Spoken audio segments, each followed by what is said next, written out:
Good evening, everyone, and welcome to the January 13th, 2014 Burnsville Planning Commission meeting. Happy New Year to everyone. Happy New Year also. Staff, commissioners, everyone in our viewing and listening audience. Hope everybody had a great holiday season, and welcome to the new year. The first item on our agenda is the adoption of the agenda. Any changes from commissioners? Staff? None from staff. All right. I would entertain a motion. I move. Moved by Commissioner Broderick. Second. Second by Commissioner Tahiri. All in favor say aye. Aye. Item 1 is adopted 5-0. Next item on the agenda is the approval of the minutes from the December 9th, 2013 hearing. Any changes from commissioners? Commissioner Singh? Mr. Chair, just I know down on the say Broderick moved and Ramsing seconded. SINGH. I apologize. Some people call me sign, but that. I will correct that. I apologize. Thank you. Any other corrections from commissioners? Staff? None for me, Chair. None. With that correction, I would entertain a motion for approval. So move, Mr. Chair. Moved by Commissioner Singh. Second. Second by Commissioner Thomas. All in favor? Aye. Aye. All opposed? Passes 5-0. Next item on the agenda is the public hearing application of PMJ Burnhaven LLC for a planned unit development amendment for additional sign area on the existing shopping center pylon sign located at 830 County Road 42 West. Thank you, Mr. Chair. Commissioners, late last week, staff heard from the applicant on this project. They would like the public hearing continued to a future meeting to give staff additional time to work with them. There's additional information coming out that staff was not aware of in time for this meeting to prepare and so forth. So staff is recommending the commission open the public hearing, take any comments that the public has. It was duly noticed and so forth. Once we have a revised date when the project will be back, we will make the proper notifications. Okay. With that, then, I would open the public hearing for that item. Anyone who wishes to comment, please step forward. Seeing no one, I will close the public hearing. Oh, Leave it just open. leave it open, sorry. We'll leave that open, and then it'll be continued and re-noticed, correct? Correct. We do need a, excuse me, a motion to continue. All right. Continue it to any particular. Not at this date, just a future meeting. Mr. Chair, I beg to move that the commission continue this item for a future meeting. All right. So moved by Commissioner Singh, second. Second. Second by Commissioner Broderick. All in favor, say aye. Aye. All opposed, passes 5-0. Item 4, discussion Planning Commission 2004 work plan. Mr. Slaney.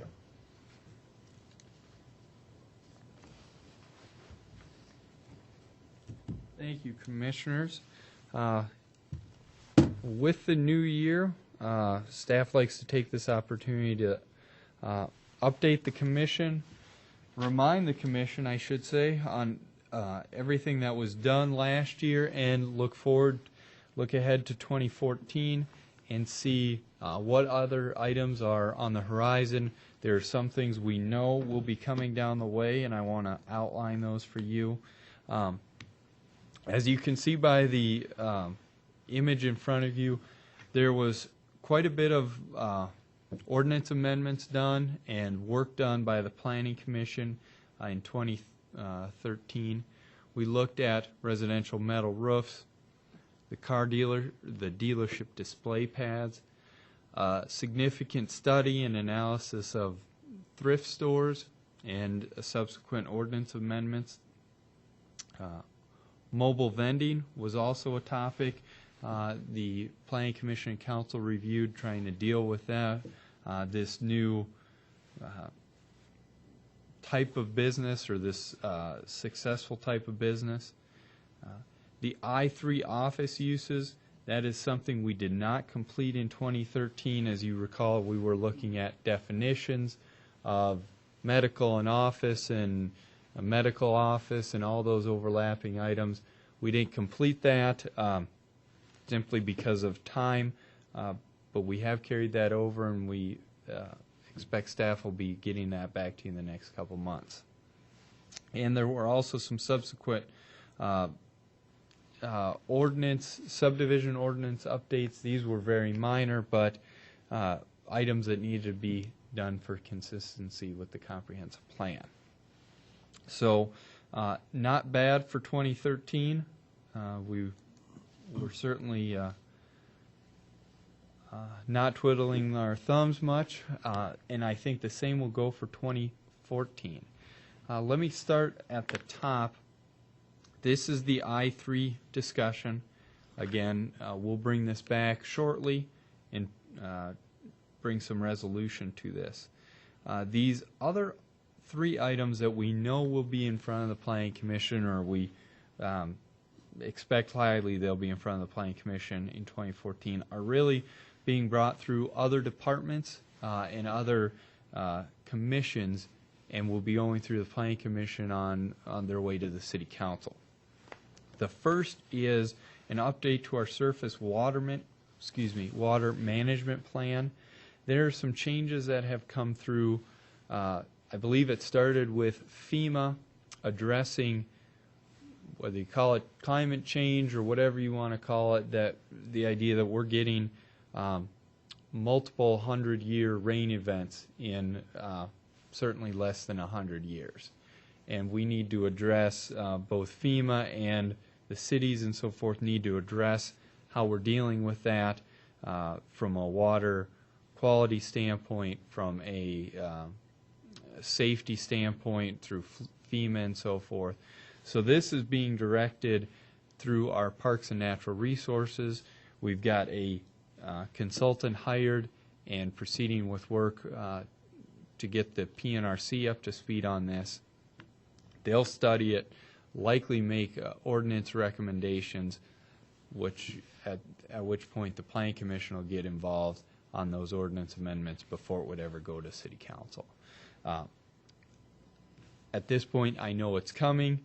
I really have a very limited knowledge of what it's going to entail and so forth, so it'll be a learning experience for everyone, but we expect it will take some time, and we see that happening by the time our consultant looks at it, gets it through PNRC. It will be the second half of this year.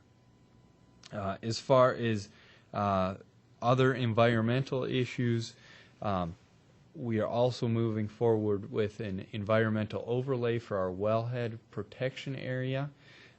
This is much of the northern part of Burnsville is where our drinking water wellheads are located, and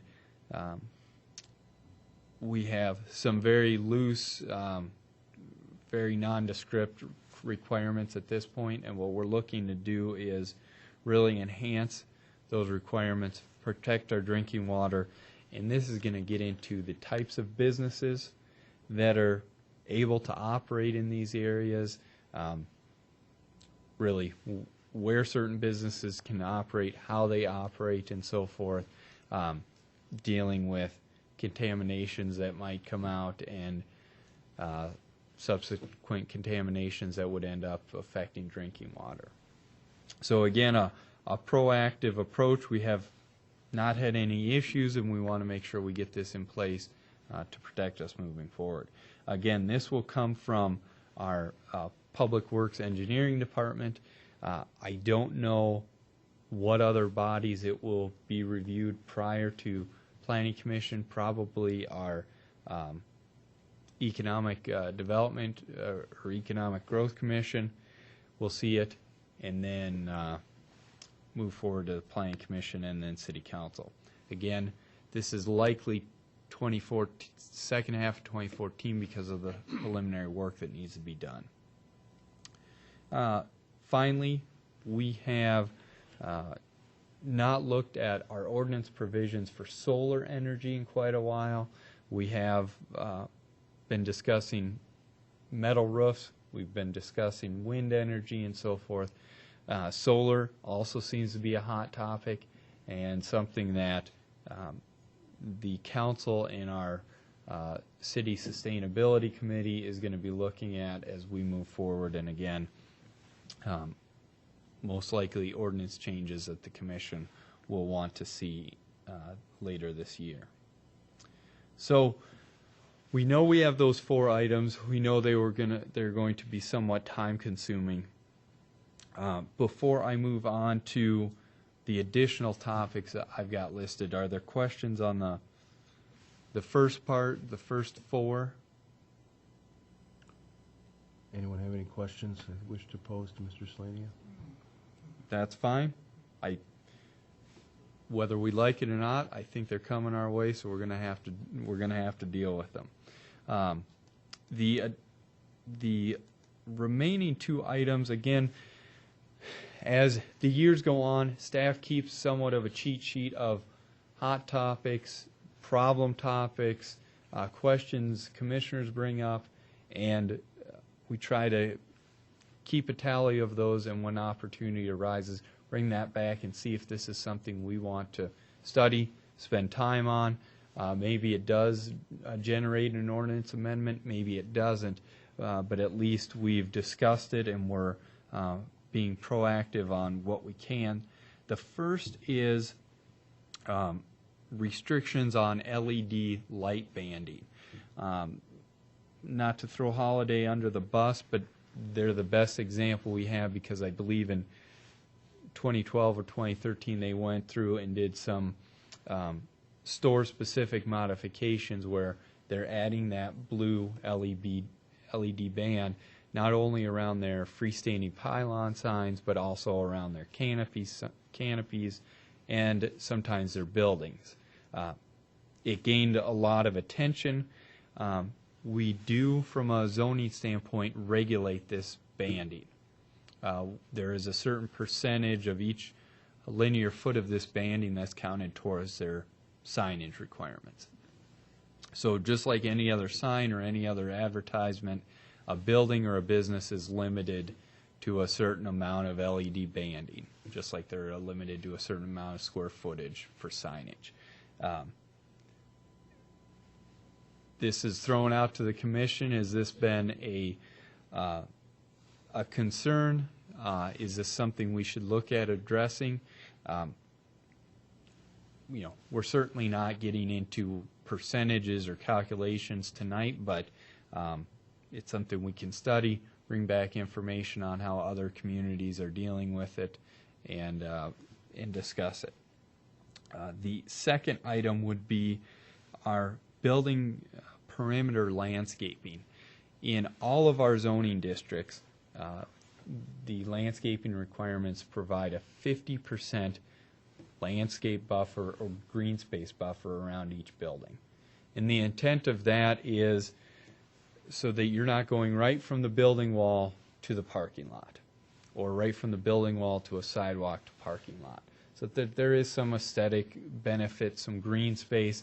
It does provide some stormwater management, but it's really a landscaping or aesthetic issue. There have been a number of PUDs that have asked for deviations on that. Again, it depends on the use of the building. Do they have loading docks or a lot of doors? How's the building situated? How's the parking lot situated, and so forth? This had come up. I don't know which commissioner brought it up off the top of my head, but it has come up in the past. Do we want to revisit that 50%? What do other communities do? Could or should it be reduced in lieu of something else that we could achieve through the landscaping ordinance? So, again, we don't know how much time we'll have, but certainly as time allows, staff is happy to study these and bring some research back to the commission. We can leave them both on, we can take one off, we can take them both off, and resurrect them next year, or whatever the commission would like to do. Mr. Slaney, I have just a quick question, just so I get a handle on what is entailed in the 50%. Is that of the whole development, or is it 50% of like the building footprint, or how is that calculated? It is specific to the building footprint. Okay. So we'll take the linear feet of the footprint of the building, and at least 50% of those linear feet need to be adjacent to a landscaping bed or other green space. So similar to our parking lots, there needs to be a certain percentage of landscaping and islands. That counts towards their total. So we do give them credit, but there is a specific criteria, just like in our landscaping. Can I ask another Yeah, clarify? go ahead. Chris, could you clarify, are you saying that if it's a 30,000 square foot building, does there need to be 15,000 square feet of, no, it's, if there's a perimeter footage, if it's Correct. 500 feet all the way around the building, we're looking for 250 linear footage of some sort of landscaping up next to the building. Right Okay. adjacent. I just wanted to make sure I understood that. Any other questions or comments, Commissioner Singh? Thank you, Mr. Chair. I would suggest that both of those items, additional items, be left in our planning, for a planning consideration. You know, the first one about the LED light banding. On the one hand, we encourage LED for energy use. On the other hand, if the LED light banding counts towards the advertisement space for the business, then probably businesses don't know that. And if we discuss it and we try to work with it, I think we'll be doing businesses a favor in getting to know about it and make those, have those things in consideration when they intend to use LED light banding. And the other one, as you rightly said, I think it's something, again, that we need to consider. I did not know that we had to get 50% of the perimeter to be some green space. So, I mean, to me, it looks like a lot. I mean, but, you know, staff would advise us on that. So, Mr. Chair, I suggest that we keep both of those. But if I may, a question for Chris. Sure. Chris, are we going to be involved in any hookah business planning? Not at this time. Okay. Council's keeping that at a policy standpoint. There are changes to the city code, but right now, none of them are falling to the subdivision or zoning ordinance. That can certainly change in the future, but that's the current state. Thank you. Commissioner Terry? Thank you, Mr. Chair. Yeah, I was just going to add my opinion to the item 50% landscaping. We typically use this feature as not only a public safety, as create a buffer between the building and the sidewalk so a pedestrian doesn't walk directly under, especially the hip roofs, which could have ice shields and so forth. So not only the protection of that, and also building safety. So the public or, you know, people cannot walk straight to the windows if they're at the street level or so. That's a very important item from the city point of view, and also architecturally and safety issues. It's a pretty important item. Good comment, thank you. Any other questions or thoughts on? Chair, I'd Proceed. be in support of having the two additional items Okay. left on the work plan. I think that's a good idea as well, so. Commissioners, I will, as long, I don't need a formal vote, but as long as we're in consensus, we'll add those to the work plan, and this will be advancing to the council. Our esteemed chair is going to present this to them next week, Tuesday, at their meeting. It is possible they could make changes, but probably unlikely. And that'll get us kicked off, and I will bring back the medical uses and the office discussion as soon as I can. So we don't need a formal motion to move them all forward? Just to be safe, Past practice, we have done a we formal have, motion. okay. Let's- Sure. Mr. Chair, I beg to move that The Planning Commission agreed upon the work plan for 2014 as submitted, with 4 items on the work plan and 2 items for additional consideration for the year. Thank you, Commissioner Singh. Second? Second, Commissioner Bradrick. All in favor, say aye. Aye. All opposed? Passes 5-0, sorry. Right. Thank you, Mr. Slania. Thank you. The next item on the agenda is any updates? Commissioners, any updates on the start of the new year? None for me. All right. Any other items or updates, Mr. Slania? Commissioners, I just have one. There is a regular meeting 2 weeks from today. It'll be on the 27th. I wanted to let you know there will not be any public hearings at that date. We're going to use it as a work session / training session. There's been a lot of development within the MRQ and some updates on our comprehensive planning that we wanted to bring to the commission. We'll be meeting in here. We'll probably do more of a round table on the floor rather than sitting at the dais, so feel free to dress more casually should you choose, and I think there'll be some interesting things we can discuss. Great. Thank you, Mr. Slania. It's interesting to know. Any other questions or issues? Otherwise, I'll entertain a motion to adjourn. Move. Adjourn. Moved by Mr. Bradrick, second Second. by Mr. Tahiri. All in favor, say aye. Aye. All opposed? Passes 5-0. We are adjourned. Thank you very much.